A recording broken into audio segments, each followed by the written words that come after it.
আকৌ স্বাগতম জনাইছোঁ মোৰ অন্য এটা ভিডিঅ'লৈ। নিশ্চয় টাইটেলত থাম্বনেইলত গম পাইছে ভিডিঅ' গানটোৰ নাম কি, লগতে গাইছে কোনে আৰু মিউজিক কোনে কৰিছে, লিখিছে কোনে, লগতে ভিডিঅ'টোত আপোনালোকে কাক কাক দেখিবলৈ পাব আৰু কেতিয়ালৈ চাবলৈ পাব, কোনটো শুভ মুক্তি দিব, এই সকলো কথা লৈ আহিছোঁ আজি আপোনালোকৰ কাৰণে। তাৰ বাবে আপোনালোকে ভিডিঅ'টো অকণো স্কিপ নকৰাকৈ প্ৰথমৰ পৰা শেষলৈকে চাই গৈ থাকিব।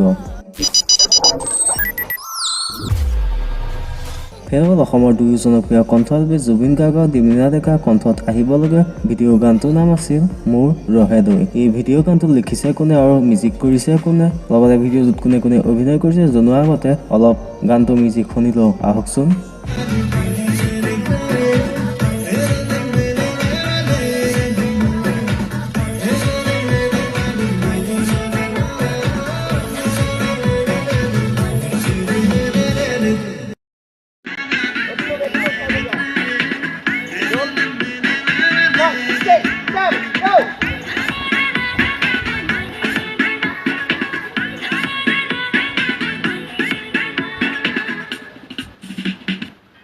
সেইসকল মোৰ ৰহেদৈ ভিডিঅ' গানটো লিখিছে বিজিত তামুলী দাই, লগতে মিউজিক কৰিছে আৰু কম্প'জ কৰিছে আমাৰ সকলোৰে চিনাকি জয়ন্ত কাকতি দাই। ভিডিঅ'টোত আপোনালোকে দেখিবলৈ পাব অসমৰ জনপ্ৰিয় অভিনেতা অভিনেত্ৰী নিৰুপম শইকীয়া, লগতে ইনষ্টাগ্ৰামত ৰীল বনাই ভাইৰেল হোৱা অষ্ট্ৰিয়ানা দিহিঙীয়াকো। আপোনালোকে কম দিনৰ ভিতৰতে ভিডিঅ'টো চাবলৈ পাব ইউটিউবত।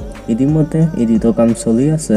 গতিকে আজিলৈ ইমানেই আছিল। আপডেটটো শুনি কেনেকুৱা পালে মোক কমেণ্ট এটা কৰি জনাওক। যদি ভাল পালে ভিডিঅ'টো লাইক এটা কৰি দিয়ক। যদি মোৰ চেনেলত নতুনকৈ আহিছে চেনেলটো ছাবস্ক্ৰাইব কৰি লওক। Thank you. জয় অসম।